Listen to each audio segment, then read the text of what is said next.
when you contemplate the warrior archetype, what we see, one of the things you see is that the warrior always connects, or often connects, with the animal and the power of the animal spirits. So you see through history, the warriors have on their shields the symbols of animals: panthers, tigers, wolves, boars, dragons, all manner of warrior creatures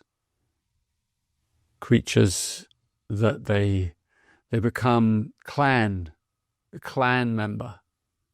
The marks, the tattoos, the brands, the crests, even in the modern world, the logos and the icons that we use, or like all our cars, for example. Many of the cars, the masculine world of naming cars, I say masculine really, where we call them after powerful creatures, leopards and tigers, and those creatures of real power.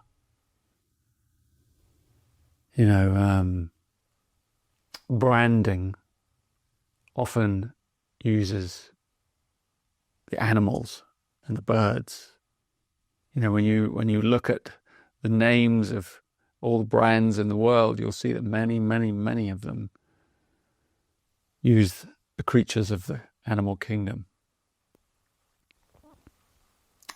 And for a long, long time, humans have tried to get into the skin of creatures, of the creatures of the natural world, and imbue ourselves with their power. Whether it was for battle, or whether it's for self-empowerment, or whether it's for healing.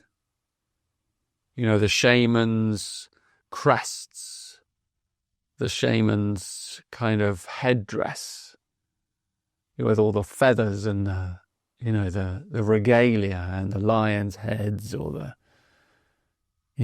all those skins that we wear, the skins of the bears and these masculine creatures. Most of the time they're masculine creatures, because we're looking for that power, we're looking for that sense of,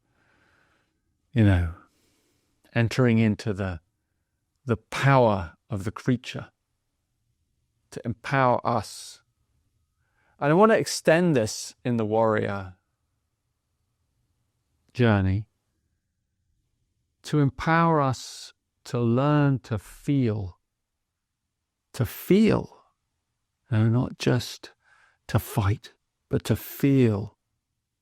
Because this is where the great new edge is, to be able to feel, connect with our emotions, set healthy boundaries. That's a lot that the warriors have to do with, setting healthy boundaries for others and for oneself.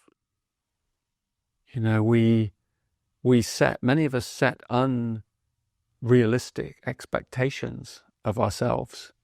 Then we end up judging ourselves for not realizing them.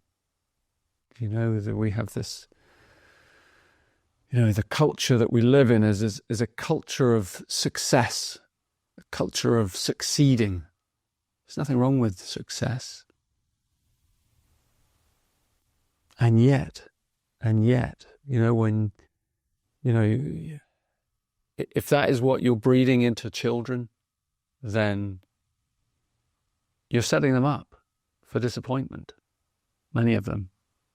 Because life is not about succeeding in some great endeavor necessarily. It may be, if that's your journey, but for many of us, life is simply about living well.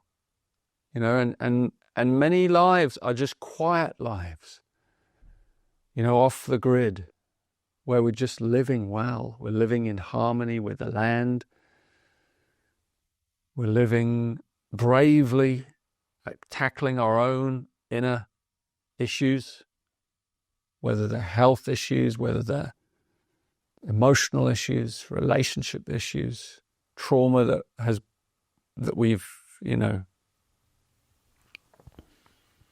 imbibed in our childhood, or whether it's just karmic and life has dealt us a tough hand in some way.